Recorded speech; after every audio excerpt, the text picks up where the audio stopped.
Hi, good afternoon, everybody. This is your host, K Did. And as you know, we do podcasts every week. Thank you for coming back this week. And this week's topic will be about landlords and their perspectives.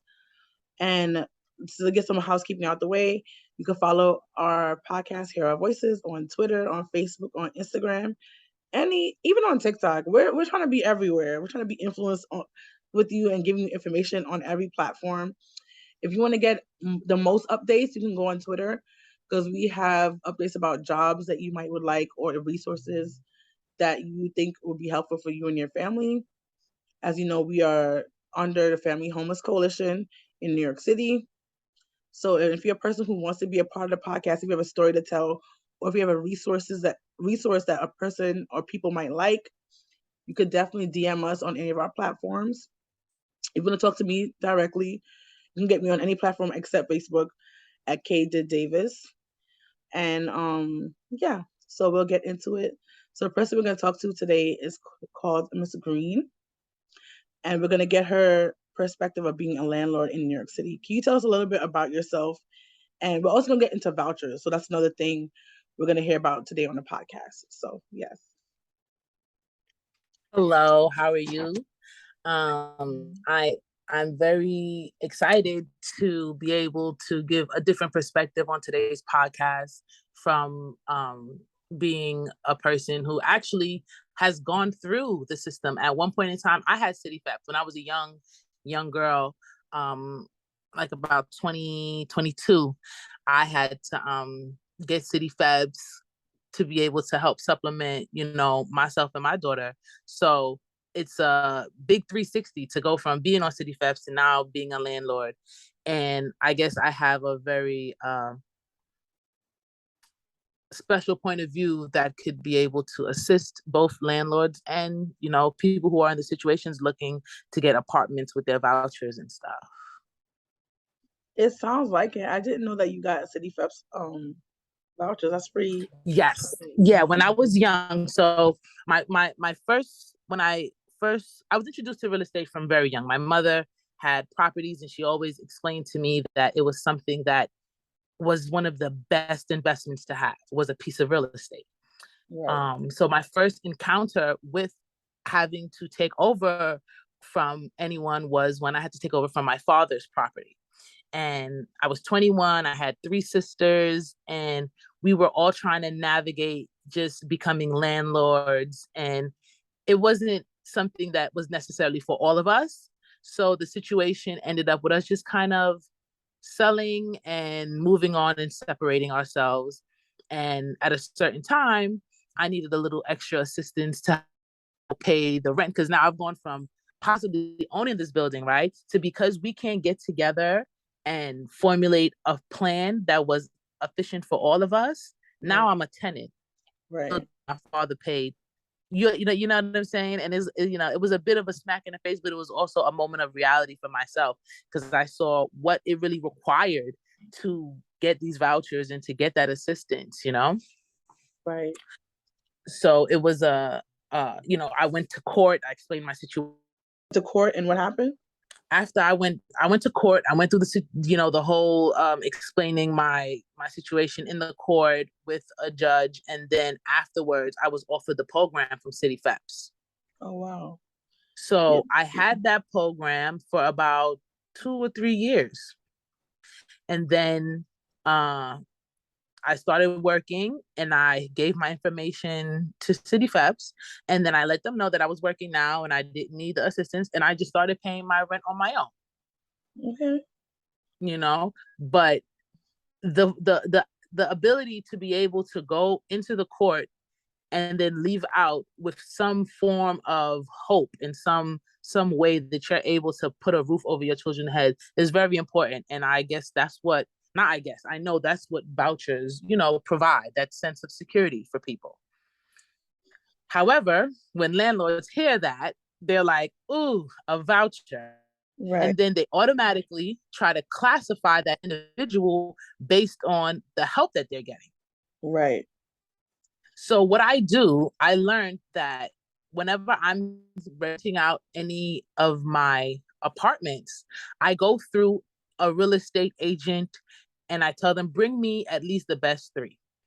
Because when you hear the stories and you see the little chubby faces of the kids that they bring with them, sometimes you're like, oh my God, I want to throw caution to the wind and I want to help you. And my mom did that, right? My mom was a landlord who led with her heart.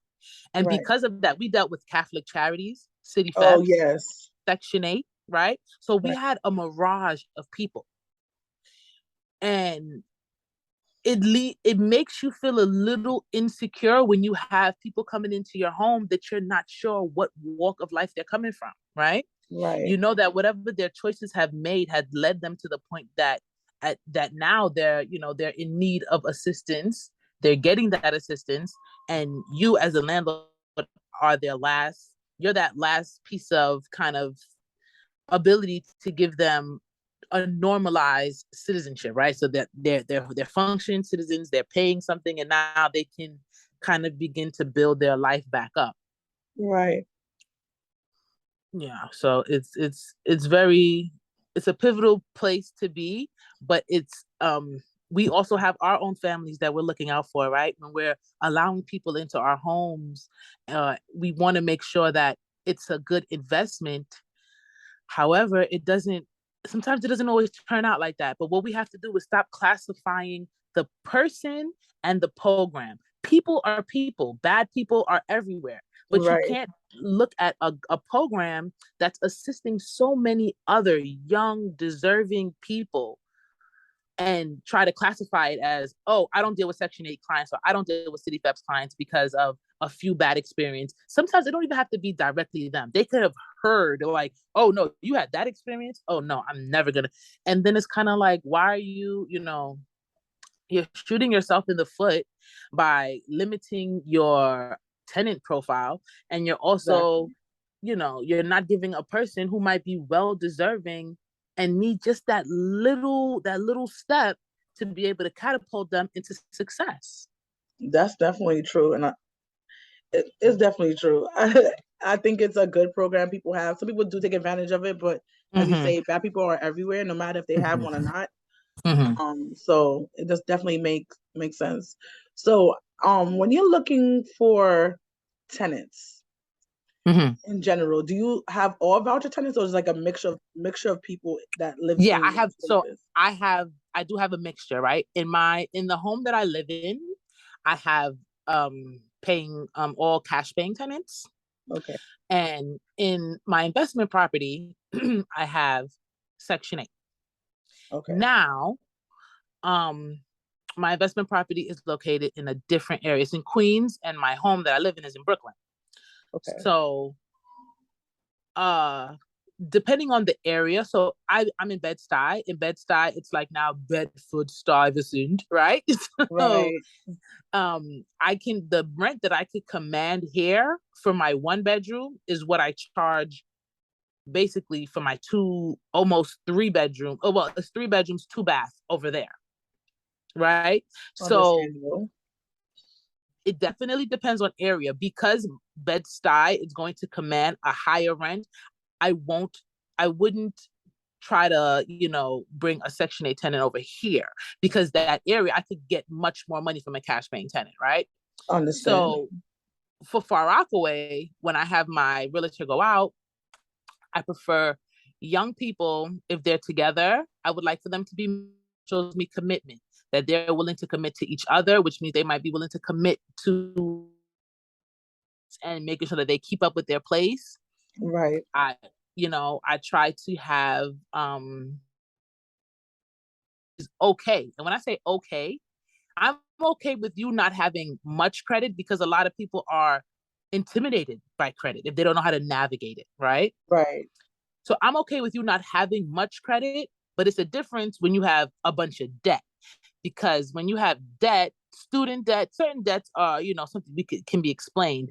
But if you just have random credit cards that you're just not paying and this, that, and that shows a lack of responsibility. And people see, oh, why are these landlords requiring a credit, and this is a voucher?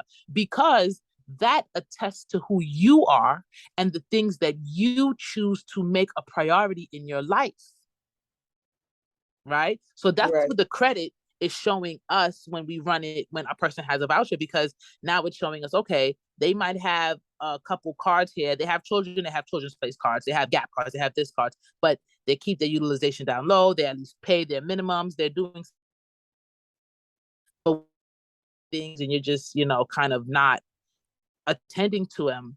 It looks as though you're irresponsible. And who wants to allow, rent their house to a responsible person, whether or not? Because what people have to fail to realize, the voucher does not deal with the daily interactions that you have with the tenant, right? If this is a person that's, just not of a certain caliber, it's going to be a tumultuous situation for both parties.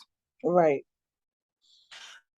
Yeah. So I definitely look in, I require a credit check, whether or not it's a program. I require credit checks just to kind of see how you prioritize your finances.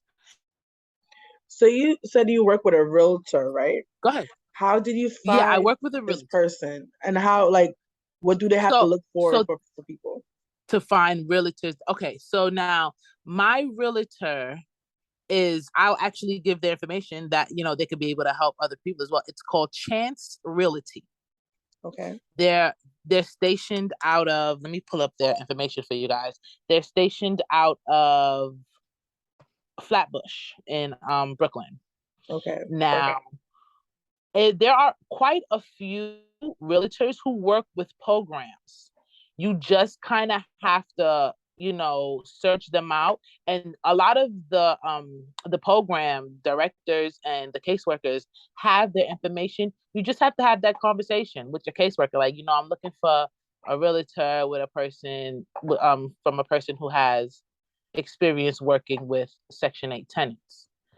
You know the problem is with that? A lot of caseworkers I don't think they don't want to give to certain people, but a lot of times when you go to shelters, they tell you that they don't help you find apartments. That's like one of their main things. They help you apply for vouchers, NYCHA, all that stuff, but they will say, I'm not going to help you find housing.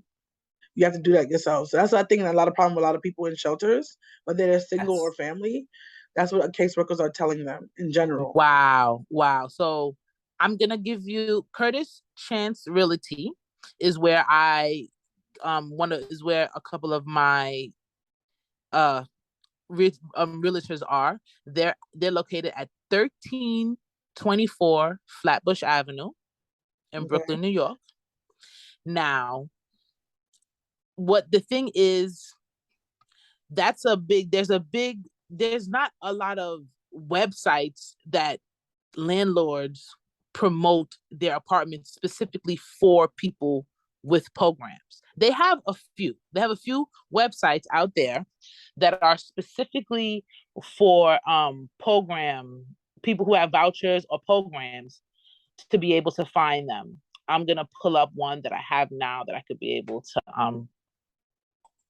now what you would have to do, I would think, would be more sensible to go into the local realtors in your area and see if they assist with finding programs for people with vouchers or programs, or see if they know any other realtors who are willing to assist with finding programs for apartments. Now, there's something on nychdc.com. I guess it's through like Housing Connect. Yes. And you there's like, it could allow you to apply for the vouchers, but yeah, looking, and that's crazy. There's not a lot of information on how to actually get the apartment, right? So that's a catch-22.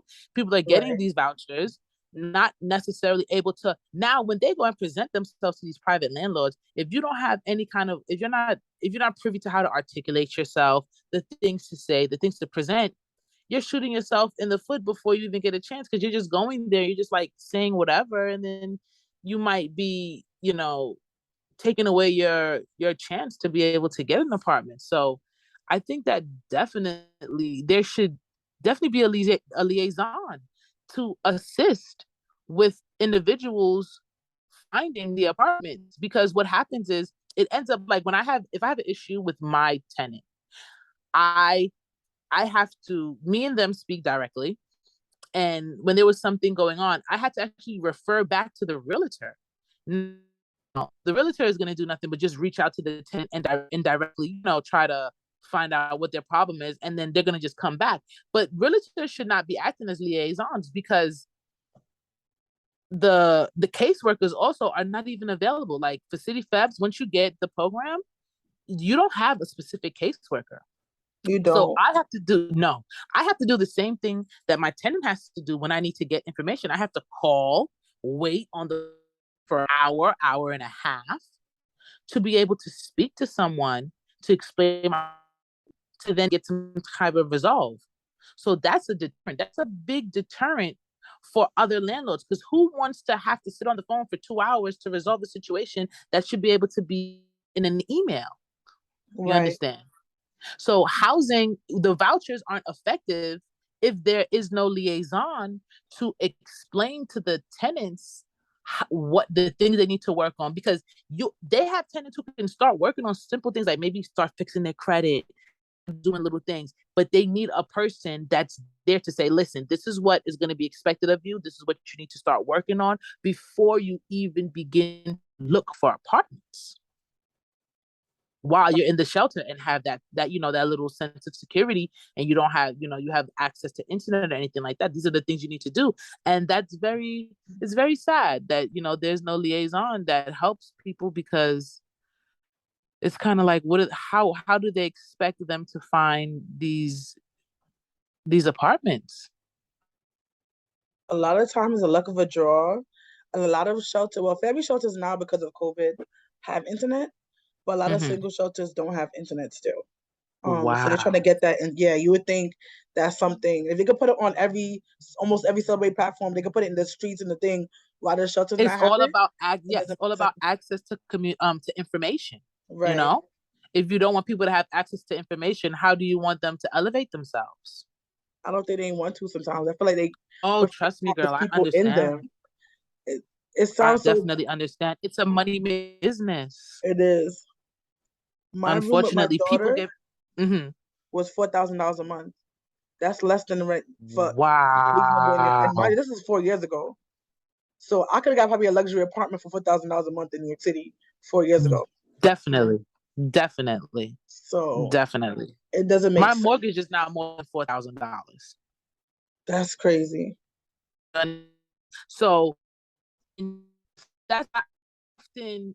Oh, okay. I used to go to realtors, right? But my mother dealt with Catholic Charities, and she also dealt with Section 8. Okay. Now, when she dealt with Catholic Charities is a bit different. They have workers who bring the clients to you, and you could kind of interview them, and then after you do the interview with them. But I also know Catholic Charities just help City Febs and things, because I had a Catholic Charities a lady who worked with Catholic Charities who helped my tenant in Queens help navigate her lease renewal. So Yes, I was a bit perplexed, and I said, okay, so I guess they're also doing like third party interactions for they other do. programs. Yeah, they Yeah. do. So Catholic Charities is a really good resource that I don't know how well they're being advertised to prospective tenants and individuals in the shelters and in need of the programs of vouchers. But Catholic Charities, in addition to Home Base, right?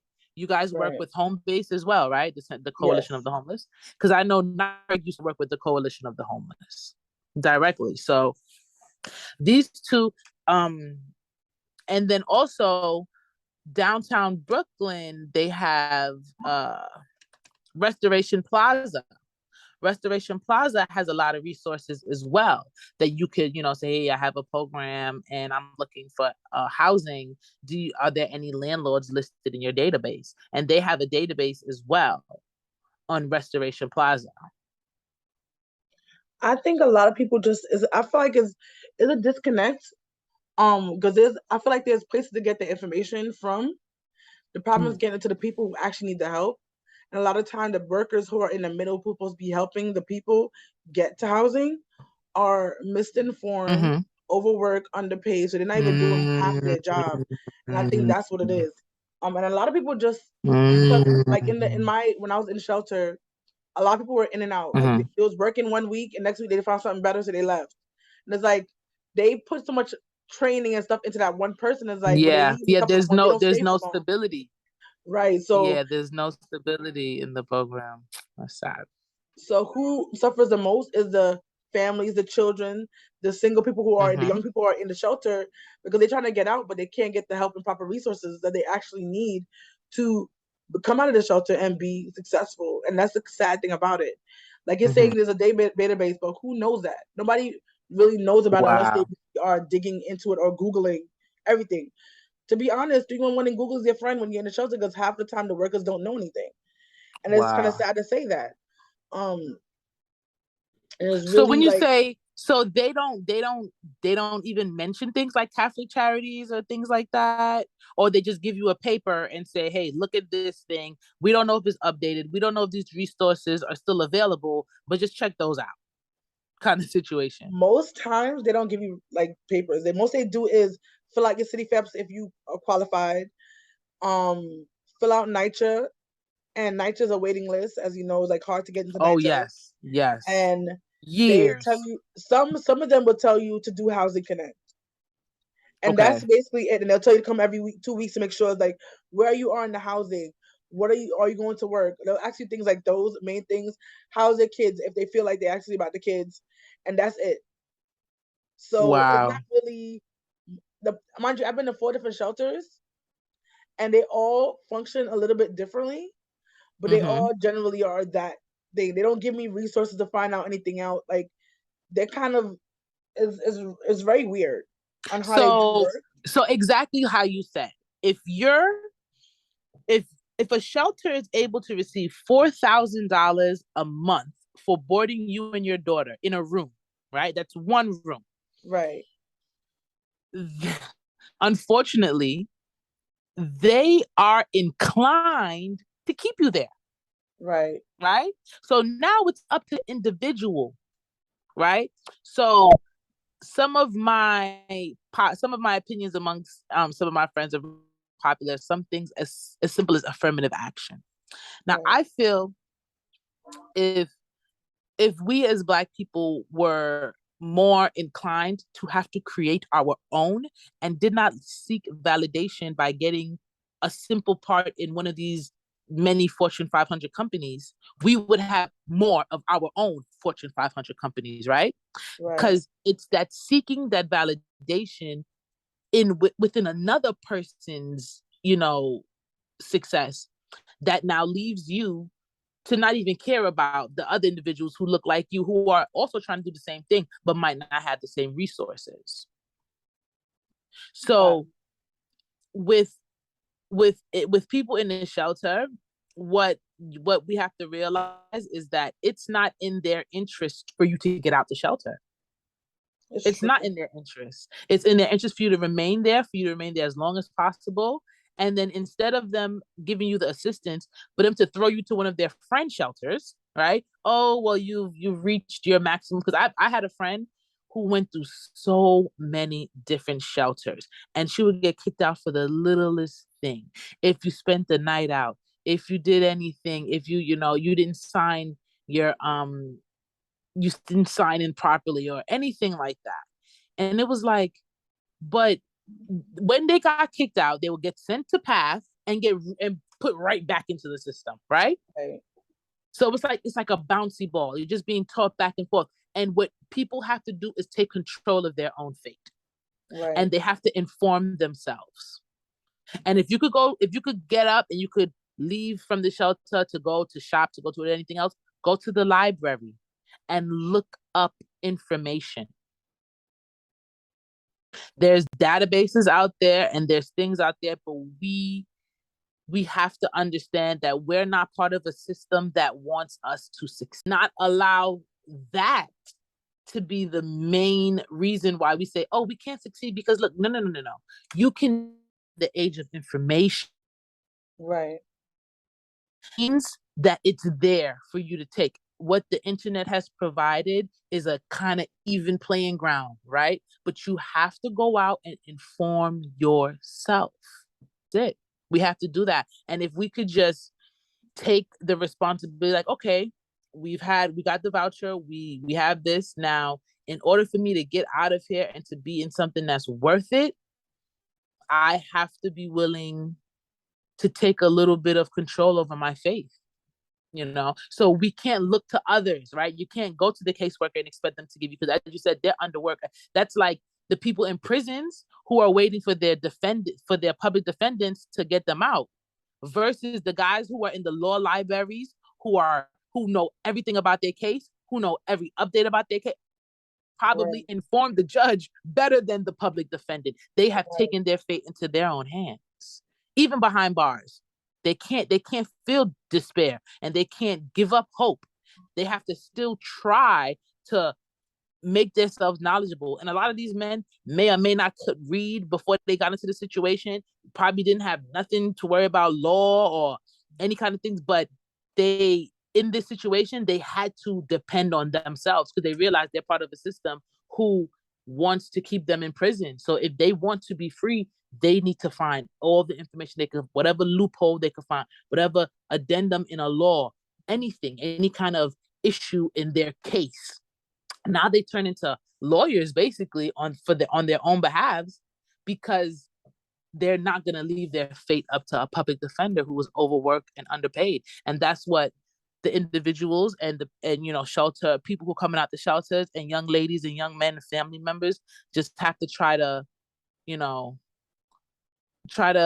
encourage each other to get that information on our own. And just because I heard it so many times, like, my caseworker is this and this shelter is that, and I'm like, yeah, I understand, but the information is there. You just gotta find it. You gotta look, you gotta be willing to put that same time into socialization and hanging out into furthering yourself. It's definitely true.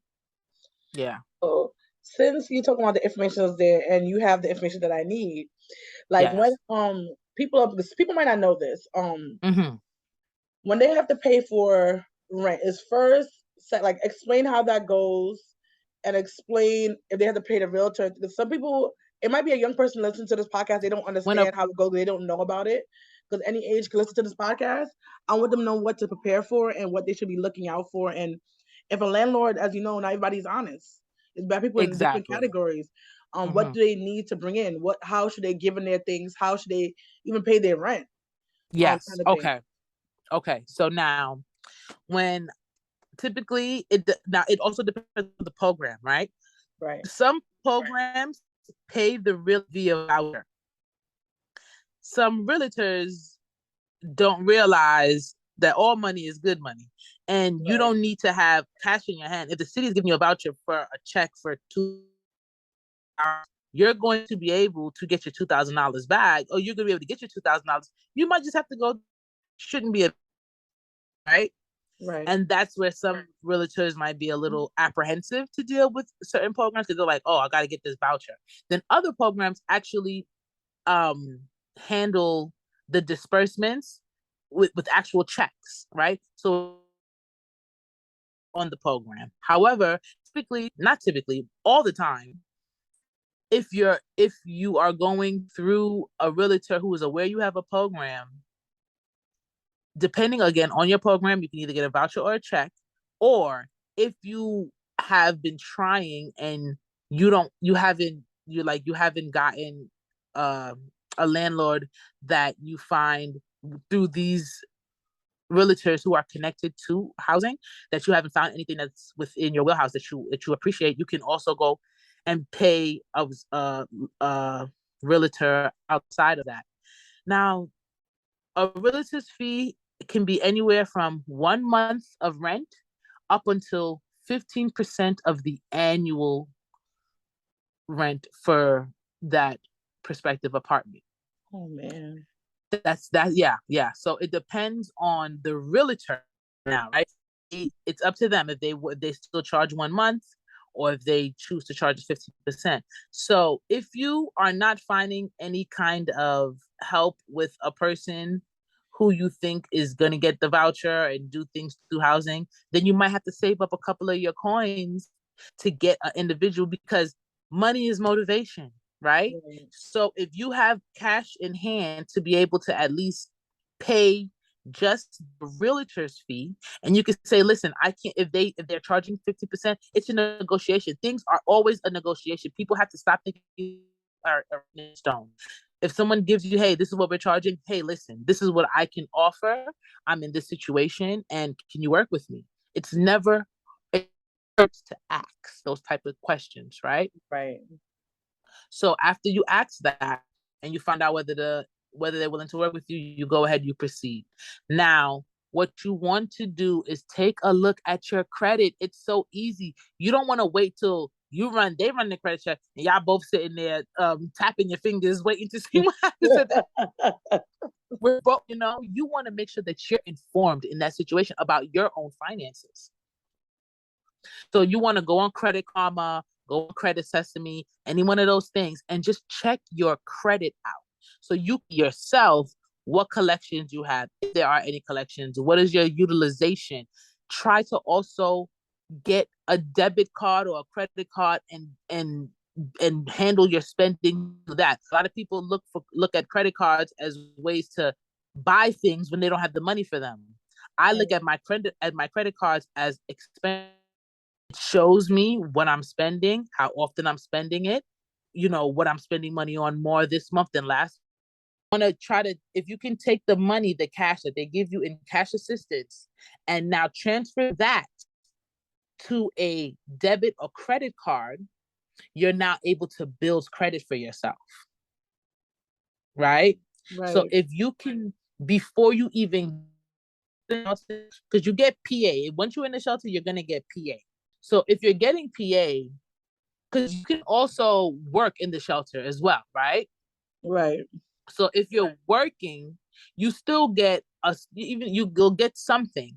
And if you can take whatever you get and either supplement it or put something with it and try to put it on a credit card and just use that to make your purchases. Don't use the food stamp card to make your purchases, right? Because that credit or that debit card is going to build your credit in the meantime until you're until when it comes time for you to get the credit check ran. And the thing, what it looks for is the amount of time that if we would definitely, credit is key, because credit, it will tell you the difference between a person who is kind of just living versus a person who wants to establish a specific name and a specific level of success for themselves and their family.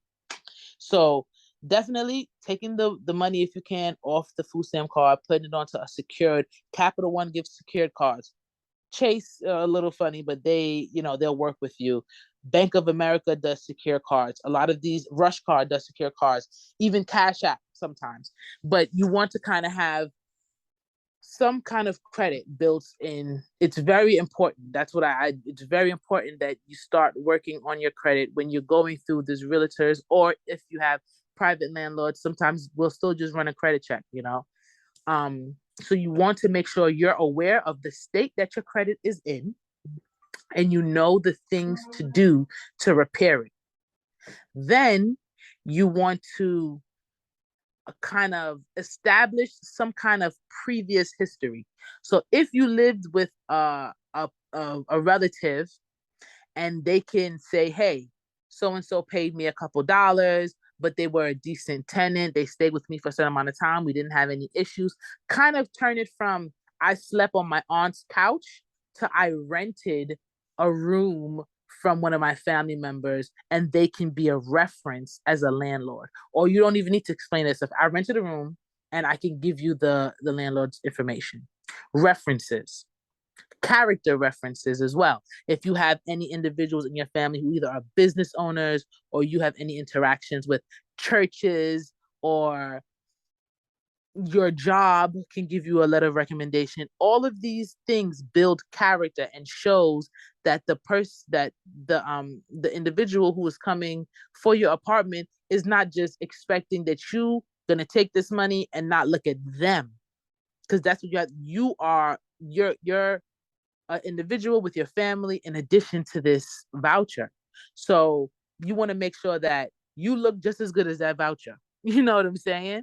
So financially, making sure you're in a good position credit wise, trying to save a little something to the side if you need to get your own realtor out of pocket, getting those references and those letters from family members just to be able to put into your portfolio. Like when you go to apply for an apartment, you get an application. So when my realtor hands me something, I don't see the people. And the reason why I did that, because my mother, again, I told you she was an emotional landlord, where she would, come and see the people and listen to the stories and oh, okay, I'm gonna help you. And then later on, you find out that they were just saying whatever they needed to say to get up in your house, right? But a realtor is gonna be that liaison that kind of make sure that they're crossing their T's and dotting their I's and making sure that they're getting an individual who is in line somewhat with what the landlord kind of wants. So you want to make sure that you look as appeasing as possible, even though you have that voucher. Right. So those letters of recommendation, reference letters from previous family members or previous landlords are always great to have.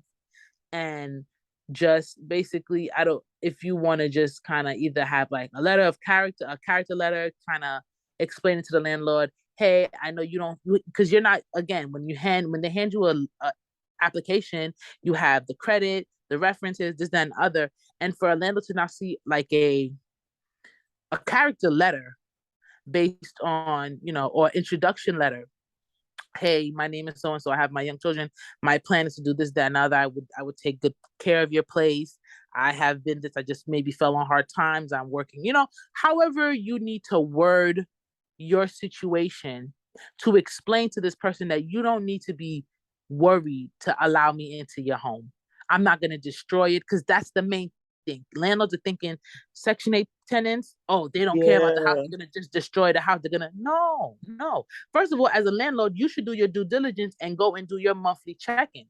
You can't have a slumlord who rents an apartment out, don't go check on it for years and years and years, and then be mad when the person moves out and they didn't take care of them, because you as a landlord supposed to do your due diligence and go and check monthly, quarterly, however you feel like checking. But at that time, when you do that check, you can be able to nip things in the bud immediately. Hold on, you have a dog. We have a policy with that. What's going on? That dog has to go.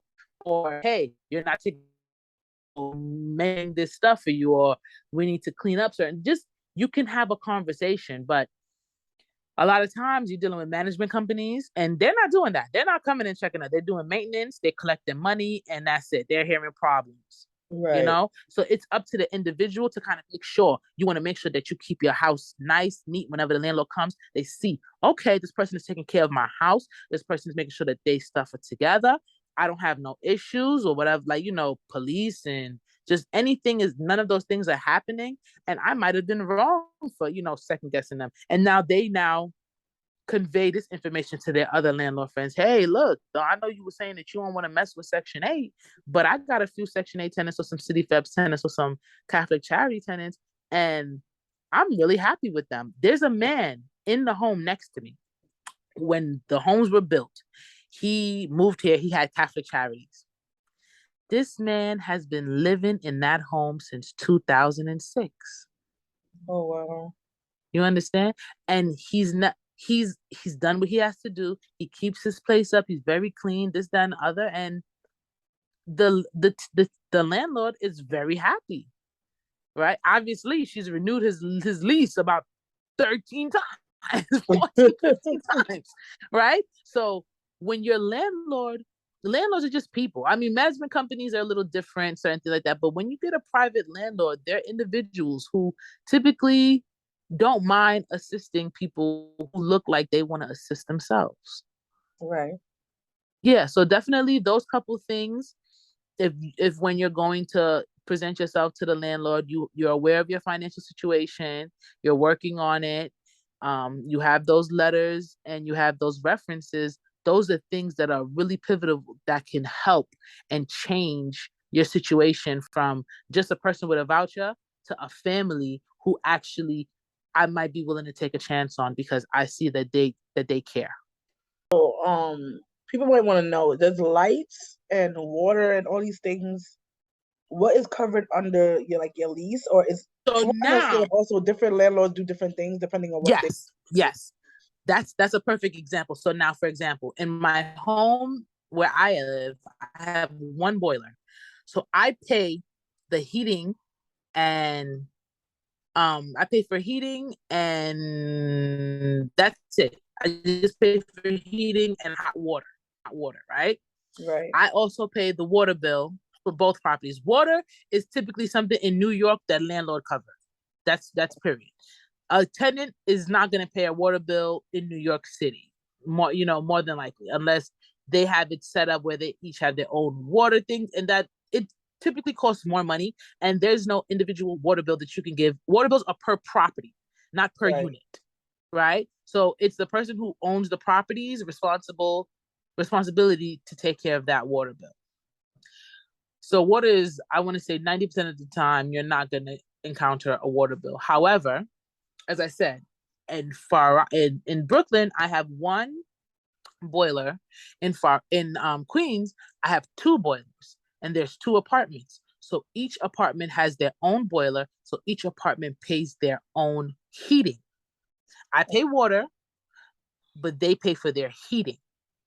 Got So it. typically, like how you would pay for just your cooking gas, Right.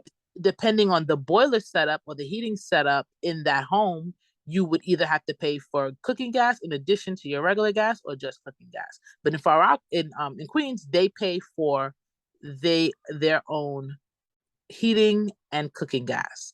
Now, HEAP is what assists them with that. HEAP Right. helps pay that. So even though it is not covered by their voucher, it's in the lease, but you still get assistance with things like heating and electrical through HEAP. Well, not electrical, but heating through HEAP. Right. So depending on the setup of the heating system in the house will determine whether or not a tenant has to pay their own gas or whether or whether that's included. So it is depending on the setup. But lights are typically not included in the voucher or the lease because that is a personal usage, right? If you decide you want to run your AC all month, I gotta pay $300. You know what I'm saying? Right. So when you move in, you activate these accounts, National Grid or PSENG, depending on where you're at. Or so when you're opening this account, you open it up in your name. So it's your responsibility. So lights, electric, gas, heating are typically handled by the tenants. The cooking gas is always handled by the tenants. It depends again on the setup of the heating system in the home, whether or not the tenant pays for their own heating though. Got it. That's good information to know. Yeah. It does affect on how you're going to market your place, right? Because if a person has to pay for heating and you're charging them $2,500 or $2,300, then that's going to be a $2,800 or $2,900 apartment. But again, heating kind of goes depending on when it's cold. So when it's cold, you pay heating, but when it's nice, you don't have to pay heating. So it won't. It's a seasonal cost, right? That you could Right. kind of offset. And National Grid, certain one of these agencies that have things called balance billing.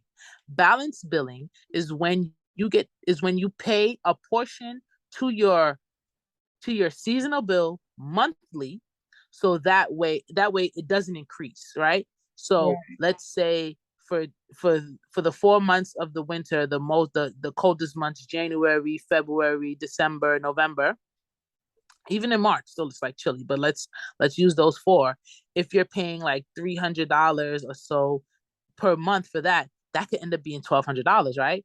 But if you pay $120 over the 12 months, it might offset the financial burden to the individual. That makes sense. Yeah, so there's different ways that you can go about paying, you know, things that are outside of your lease, like if you have to pay for your own heating and stuff like that. Things I didn't know. Yeah. Listen, you got me looking like I need to get a podcast because I need to inform the people. And let me tell you, when I met the young lady and she said to me, well, why are you working at Amazon and you're a landlord? I said, this is gas money. You get what I'm saying? You multiple streams of income. Just because you're in the shelter and you're getting a voucher, if you're charismatic and you're like, we know how to look good no matter what, honey. Okay, right. You give us a nice little lace front and some lip gloss, and but listen, we'll turn your man head. Right. So if you have the ability to convey some information in a way that people want to see, you better get you a YouTube channel, right, and get that coin other ways. We have to stop this rhetoric that the program wants you to go to a job. Right. You just need to maintain an income. If you see that as a job, then that's how you're seeing it. But you just need to maintain an income. 1099s can also be filed and used as incomes. Influencers receive incomes. It's very hard with influencer money. Saying that because I get it. Let's be very. You get because YouTube don't pay you that much. They pay you depending how big you are. If you like make a good amount of like views, right? You get paid mostly from the things you're advertising on YouTube. And same with Instagram, same with TikTok. YouTube is the highest paid platform. So yeah. So it all depends on that. And 1099 is if you get a regular via like I have multiple jobs with 1099s, but if consistent pay is different, but YouTube is not consistently that they'll pay you, but it'll be different amounts every month. Yes. With NYCHA and with Section 8 and stuff they like that, want stability. It's harder. They want consistency. Because even with HRA to get it in, they want consistency with their stuff. So that's another problem with those kind of jobs. But if you make a certain amount, you don't even need a voucher anymore, to be honest. If you keep on the grind and really put your hard work into it and become a bigger influencer, you can definitely do it. You can even pay from podcasts, First of all, this podcast is not making any money. We just give out free information. That's what we do for the community. But other people are doing podcasts out there. They're making a good amount of money on it. Exactly. But again, multiple streams, right? If that's one of your facets, but you still have, please, can we look into tech jobs? Tech jobs. I'm going to say it. Tech Google has so many programs that they have to like start you off on just the beginning, like the introductory into tech jobs. They have work from home opportunities. They have a lot of opportunities in tech that we don't need to be intimidated by because you're qualified. If you know how to talk, you know how to ask questions, you're qualified. A lot of the times with a lot of these tech jobs, they provide a massive initial salary. We're talking 80 and up. So when we're looking into more what's in our area, we definitely should look at these type of jobs. A lot of these entry-level tech jobs are not hard to get the certifications that is necessary for them. And a lot of information is on YouTube. They have a couple platforms. What's the pull up my computer. They have a couple platforms. Is it Alice? I think it's Alice. This let me put it in. Certification. So they have this thing called Alice Training Solutions. Okay. They it's one of the programs that you could go on to look up things like e-certifications, learning courses, different things to give you the ability to have those introductory courses to do like introduction level sales, tech sales. Tech sales are the same thing like when you get telemarketer calls, right? But instead of calling individuals, you call other businesses who need that either they need that marketing, they need that push for to set up their websites, whatever it is that they specifically need from a business. This is what tech sales provides. And there are a lot of jobs out there, and a lot of them are work from home positions that you can be there for your child, You don't have to go and, go looking and then have to rush home to pick them up and then you can be there and be present and be in the moment and work on yourself in addition to making a decent amount of money. And it's a way for us to get off the system, right? Definitely. So So, yeah, go ahead. I have a question for you since you're, she's a landlord. And Yes. how do you do 1099s? How do you do jobs like, say, YouTube or influencer? Because, like, example, 1099 can be very consistent, but if you're Mm-hmm. like a 1099 worker, 1099 worker who's like a YouTuber or like Instagrammer, it's Mm-hmm. harder because it's not consistent paycheck. How do you look at people's paychecks and So say, are they now qualifying for you? So now what I would look for now is your savings, right? Because if you know that the job is inconsistent, you need to put aside, because again, when you're doing 1099s, you're the one responsible for paying your taxes, right? Right. So you have to put aside money to pay your taxes, and you have to put aside your money to be able to feed yourself. Now, if you're solely surviving on influencer money, you need to make that 30, 40, 50 times the rent. A lot of times that's what they want you to make. So if you're making that, okay, we're great. If this is inconsistent, this needs to be one of your many things. You can come to me saying, listen, I do YouTube, I'm an esthetician. The people who live in my home, my cash paying tenants, the guy's a rapper, his wife is an esthetician. They Got both get 1099s, but they are my most punctual tenants. Most punctual. 12:59 on the 31st, or 8 o'clock early in the morning on the 1st. Money is there because they work hard. When I'm up with my kids, I hear them up in the morning, and I'm like, wow, you guys, they have no kids, but the need to keep whatever level that they have is right. getting them up 8 o'clock in the morning, 8:30 in the morning. He's going, he's doing shows. I see the people coming, they do their shoots, they do that, and I'm not going. If I wouldn't have given him a chance as a young black man, who would have?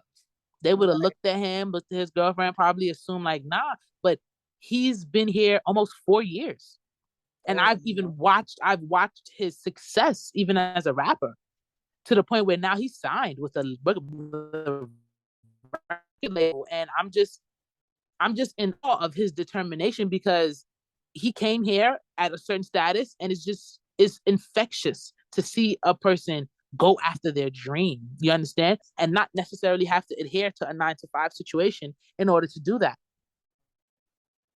So nice. if I'm looking at a person who's an influencer, if your influencer money does not add up to everything, I'm going to look for other means of income. You should have other means of income, whether they be part time, full time, or what have you. You should be able to come up with that kind of situation. Now, if you're a Section 8 or a program voucher, again, that more attests to your character, right? Because if you're an influencer, you need your space to be clean. You're gonna be filming, or you're gonna be doing things. So more than likely, you're gonna keep up your apartment, because at any point in time, you need to have, your audience has to see your background and stuff like that. Right. So, it kind of depends on the situation of the individual, if they're a cash paying tenant or a voucher paying tenant, whether it attests to character and how you kind of save, or whether it attests to kind of how you handle your money and what you do with it. So if I have to do a 1099, or I'm doing it again, I'm not against allowing a person who does not have a traditional 9 to 5 to live in my home and to rent from me. I just need to know that you're willing to do the grind, you know? That's it. Right. So you fill out, I would assume, like when they send you like a packet for Section 8 and city FAPs, what do you think should be like? I personally have never filled out a city FAPs paperwork, but on Mm-hmm. our landlords end, what do you think they could probably take out or add in or make easier for landlords to fill out paperwork? Because I heard it's a hefty amount of paperwork to Yeah, fill out. yeah. Like when it's time for us to do our lease renewals, oh my God, that's the worst. So Now, when you initially get the paperwork, it's just a lot of like signing, reading, signing, reading. So if the jargon, if they could kind of consolidate some of that stuff, that way we're not, so the packet girl be hefty. The packet is like I heard it's 30 crazy. pages thick, thick, right? Oh my So God. you get it and you're like, oh my God, like you're like on page 15 of writing your thing, and now you're not even reading anymore. Now you're not even paying attention, and you're just like signing, you're just signing things. So if it can be something that can be more consolidated as far as the information, so that way when the landlord is sitting there, they don't have to sit there for 10, 15 minutes just signing a bunch of papers. If they can be a paper that says, okay, these are the bullet points, or this one signature handles these, these three different things, and make it to where the information is able, because when you see real estate jargon, you're like, what is this? Like, even as a landlord, you're not a program director, you're not a caseworker, so you might be familiar with some of the language and lingo, but a lot of things you'll be like, what is this? And then you got to stop, and the realtor got to explain it to you. So make sure that the language is basically self-explanatory for the landlord, and just kind of consolidate the information so that way we're not sitting there for 15 minutes writing our name 28 times. If they had like, to me, I feel like if you're a person who's already been in the program, I think it Mm-hmm. would just be easier for just like a renewal was not that long because you've been doing it consistently. If you Mm-hmm. have more than one tenant, I feel like if it's your first time, maybe you have to go through that whole step. But Mm-hmm. if you're a person who's already doing these vouchers for a couple of years, I feel like you need to like upgrade it and put like just one signature for everything. Probably maybe you want one or two, Yeah, like why am I sitting here going through this 30, 40 page thing 3, 4 times? Now, when you submit lease renewals, I have to submit a copy of the new lease with, just the signatures of all the parties, and that's about it. But it depends on, like, so when it's time for the lease renewal to come up, it's up to the tenant to reach out and let them know, listen, I have a new lease from my landlord and it needs to be addressed. That's how I ended up in contact with the lady from Catholic Charities, because me and my tenant were having issues, especially during COVID. Oh my right? goodness. It was the worst trying to get any information during COVID. They had to, they, the, when they actually did do the lease renewal, it was almost like 6 months, 7 months past the time for the Wow. lease to be renewed. Now, because I understand you got a lot of red tape, it was a lot of people utilizing COVID. Hey, oh, I got COVID. I can't come into the office. Oh, I got COVID. Let's shut down the whole everything. Right. I understood that. So I gave her that, you know, that leg to stand on, where I know you're trying. She will call me and say, hey girl, I'm trying, I'm calling them. I went on the line, they stood me, I had to, and I say, listen, it's all right. Let me see what I could do on my end. And a lot of times we have to humble ourselves, even though we are a landlord and we're doing, you've acquired your property and you feel you shouldn't have to do the legwork does not finish. If you can just make a quick phone call and assist your tenant, why Right. would you not do that? Exactly.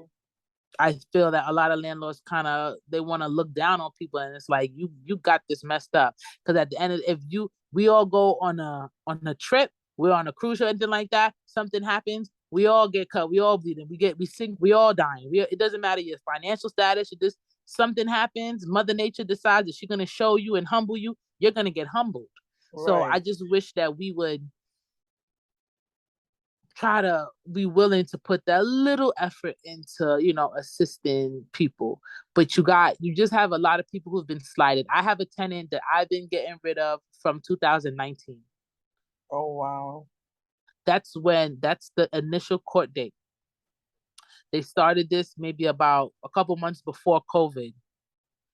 And COVID allowed them to live in my apartment for free for 2 years. That's crazy. Now where now it took, and then now when the case got back on the calendar, it took about 6 months just to get a court date. So I'm over maybe like $130,000 he owes me. Right now, he's a cash tenant.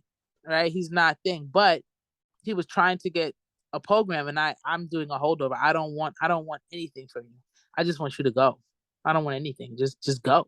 That's what a holdover is. There's a difference. There's two types of evictions.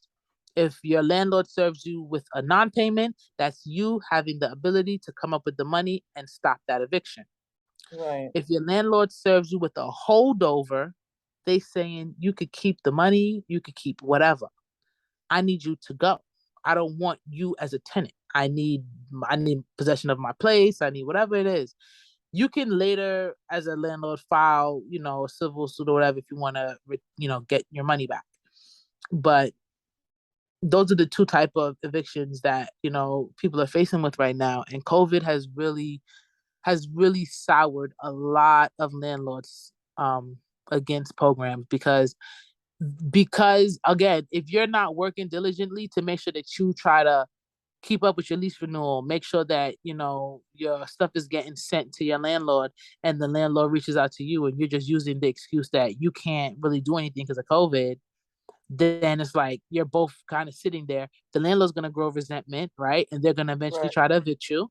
And then you're going to sit there like, oh my God, you don't care that it's not, but it's like, don't use a crutch. You don't need a crutch. You know what's going on now. Try to see what you could do outside of that to assist yourself. You know what Right. I'm saying?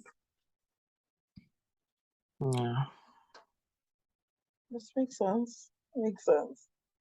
So if you had to tell any landlords out there listening right now, um, what to kind of do in their situation, to take vouchers or not, what would you tell them? I would say don't limit yourselves. Don't limit yourselves. Do the due diligence to make sure you are matching yourself with a person who meets, whatever requirements that you have. And also remember, we're all human and we all need a little push sometimes. And you giving a young woman who you might see her as a young 23-year-old woman with 2 or 3 children, and you're like, oh my God, are my walls gonna get crayon on it or this, that, and the other? You give her a couple years and she could end up being, on Wall Street. She could end up being a major influencer. She could end up being, a housing specialist herself, a Right. supervisor. If we could understand that housing shouldn't be something that you feel insecure about. However, it happens. We have food instability, we have housing instability, insecurities, and stuff like that. These are things that is just a reality. But as a landlord, you have the ability to provide somebody with something that's called a home. So you have to understand that that responsibility means yes, you want to look at it from a financial perspective and what is the best for you and your family, but also realize you have to do your due diligence to make sure that you have someone who you're willing to work with, right? I don't mind having a person who's not always. You don't have to be just like the quietest person. I have young kids. It's okay. Some landlords are more. They want a person who doesn't really go out too much and doesn't make a lot of noise. There are people in the shelters who are like that, Right. right? I have people in the shelters who are just quiet. They come, they go to come home, they do this stuff, and then they leave. You have people in the shelters who stay to themselves and don't, you know what I'm saying? You have people in the shelters who wild and crazy and have fun. Right. But you can't, they're all individual, different people who just fell on bad times. And their situation led them there and led them to you. And it's up to you really to understand that you're no different from them, and you should look at the things that I mentioned, um, such as credit, references, and different things like that, and give them a fighting chance. Just give them a chance. I'm not saying every Section 8 person that you come across, you give them an apartment. However, do not classify each individual based on others' experiences or other problems that you had. Do your due diligence, get you a real estate agent who is willing to be your liaison, interview all the different people, give them your criterias, and be realistic with the criterias, right? Right. You like sometimes I've heard, so because I have, it's so funny. Some of my other landlords that are next to me, they're older. Um, so we have completely different views. So I have this one guy who came and he's like, listen, and this is illegal. This is illegal. And he said to the real estate agent, I want a white couple. Oh That's wow. it. I want a white couple. And you know he's not, everybody who I live next to look just like me. Right. Okay? So I'm like, wow. Don't get me wrong.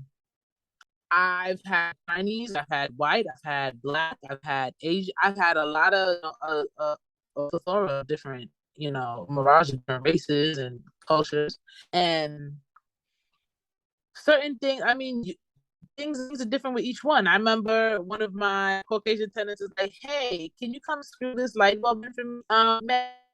No, I don't do. We don't do that. you need to change your light bulb yourself. Right. And I also had, so it's like not necessarily because you have a white skin or it's not gonna have make race synonymous with situation, right?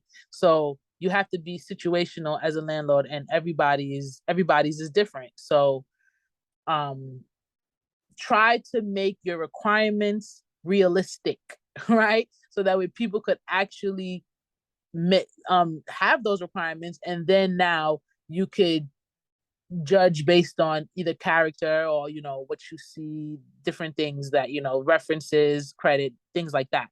But don't make your requirements so out of this world that you're not even allowing people to have that opportunity. So Right. you definitely want to do your due diligence with a realtor, making sure they know your requirements, and they go out there and you ask, bring me your top 3 or whatever the case is. And you don't want to limit yourself, and you want to inform yourself as a landlord about these programs. All the information is on this internet. You Google Right. Catholic Charities, you Google Housing Connect, Google City Febs, Section 8. You can find out information. And then like there's forums like Reddit. Reddit is a forum where people go on and they say like they'll have Section 8, like the topic will be Section 8, the thread, and it'll be a whole bunch of different information on Section 8, updated information from people who actually have the program that you could read and see and inform yourself like, oh wow, these are the things that's happening now, right? Because not all the information is going to be, not the hiccups and the problems and the things that people encounter. They're not going to put that on a pretty website where they're telling you that we helping everybody in the world, right? So Right. you want to try to inform yourself. Facebook groups Yes. is I found I also am a breeder. So some of my puppies, whenever I have puppies available, I go to my Facebook groups and they're so diligent, like, at finding, people, or it's a group of like-minded people already. Right. So you're in a kind of community of other people who either have the same issue. So you can either join a community of landlords who accept vouchers on Facebook. They have groups like that. So you can read other landlords' turmoils and other landlords' successes. So you could kind of gauge whether that's something that you're prepared to put yourself into, right? Right. So besides just involving, just making the realtor do all the work, you as the landlord also can do things like informing yourself of the programs, informing yourself of the problems with the programs and the things that might not be the best. And you want to try to get a person that you don't think you're going to have to evict. We don't know what's going to happen, right? But eviction is one of the most longest and drawn out processes that really make people want to not even have another piece of property in New York. They are few and far in between when you're not dealing with a certain caliber of people. When you have your requirements at that level and you're doing the things like I told you my neighbor did, putting specific requirements to your realtor, you're not gonna encounter certain things. But when you deal with different types of people, you might have to do and might have to go through those things. So just kind of prepare yourself for that, and just look for the individuals who have places that they've been at for a while, right? So if they were living in a previous place for 5 years or 3 years, then you know that they have stability. So that comes in with the references and all of that stuff, where you could be able to kind of look at that individual as a whole rather than just a voucher. Got it. And yeah, that sounds great. I feel like I learned a little bit of something here and there, a little sprinkle of things. And also beware on these Facebook groups, because I've seen in different city FEPs groups that some people are scamming. Like I feel like any Oh no matter yeah, where you go, a scammer is trying to get their money on. So just be diligent on who you're meeting in person, what apartments they're going for. Maybe go with a friend if you're a young lady. You know, I'm yes, not saying men not go by yourself, but you just be diligent of what you're doing. Um, and who you're giving your money to. Just don't give it your money off if you haven't seen anything or seen an apartment or something. yes. Now, when you're joining these Facebook groups, it should be more for information, because again, you're gonna even with the breeders, there's so many puppy scammers, so many people who, oh, we have these things available, you just got to send us this amount of money and we'll mail you the puppy. And people who Right. really send the money and waiting on this puppy to come in the mail, like, are you serious? Are you Right. like, come on, we got to use our heads, right?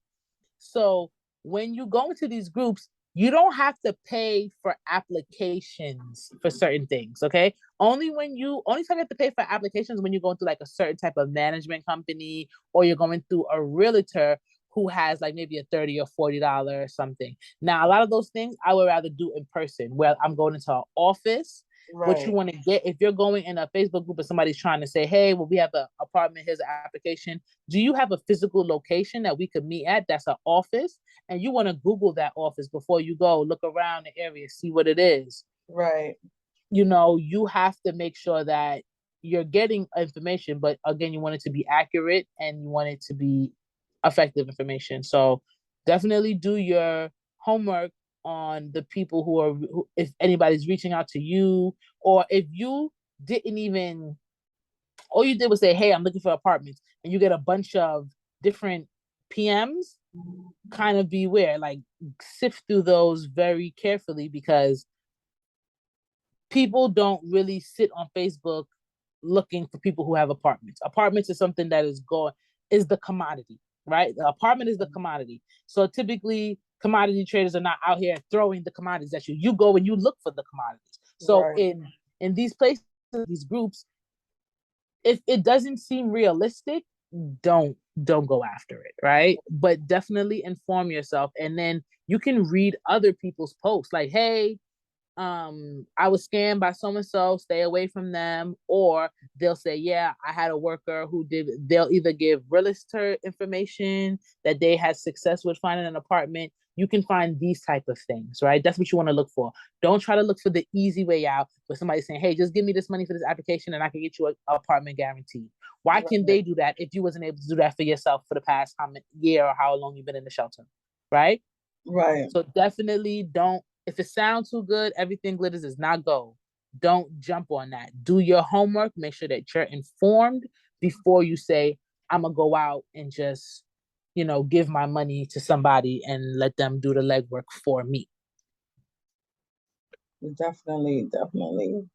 So, guys, I hope this stuff was informative to you. I hope it's able to help somebody out there, whether you're in the shelter or not in the shelter. I feel like a lot of this information could be good for either one, because you can also get FEPs. If you're not in the shelter to get city FEPs, you can also get FEPs. They changed a lot of criterias for um FEPs and city FEPs recently in the Mm-hmm. past, and I'm saying in the past year in general. A lot of things Mm-hmm. have been changed around, so you can qualify for them. You'd be surprised who can qualify for certain things now. So just learn about these things. I know it might take a long time, but you have to be consistent and be on these workers' back sometimes to kind of get things rolling and on the ball. If you don't understand something, do ask questions. Just don't sit there and wonder about it, but not ask questions about it. So be informed. And I hope this Yeah. podcast was able to help anybody who is listening. Definitely. And one more thing I just want to say before we go, think outside of the box. If you're working a specific job and you know that you're like hand to mouth, if you could have a conversation like, listen, I need to reduce my hours for maybe a month or two and submit your paperwork with those reduced hours so that way you're able to kind of see, get more of a chance to receive a program, because a lot of us are just living hand to mouth. And if you could just put yourself in a position to be able to get that assistance while you're making a decent amount of something, it can give you the ability to get off that program and to use it as a stepping stone rather than to use it and allow it to cripple us. Right. Definitely. Definitely. I'm very appreciative of you guys for allowing me to come here and kind of inform you guys and let me know a lot of information as well. So I appreciate this forum and this platform that you're giving for tenants and for landlords. Well, am I the first landlord that has been on here, or have you guys spoken to other landlords? You're the first landlord we have on here. Oh, whoop, whoop, whoop, whoop. Yes. That's cool, like, so I definitely, I don't mind if this is something that we could probably do like on a monthly basis, like, hey, I've had updates, I'm going to be getting a new tenant really soon. So I don't mind giving updates or different things like that. Like, hey, is any kind of new resources I come across, real estate agents and stuff like that. I don't mind doing like a check-in with you guys whenever, because if information is key, and if we could just be able to help each other out, I'm all for it. Yes. I think that would be a good idea. But guys, we have come to the end of our podcast. If you want to get more information, if you want to talk to me personally, or even some of the people who have come on the podcast personally, if you need information, we can definitely get you connected. Remember, the resource packet is down below. And thank you for listening. I'll talk to you next time. Bye.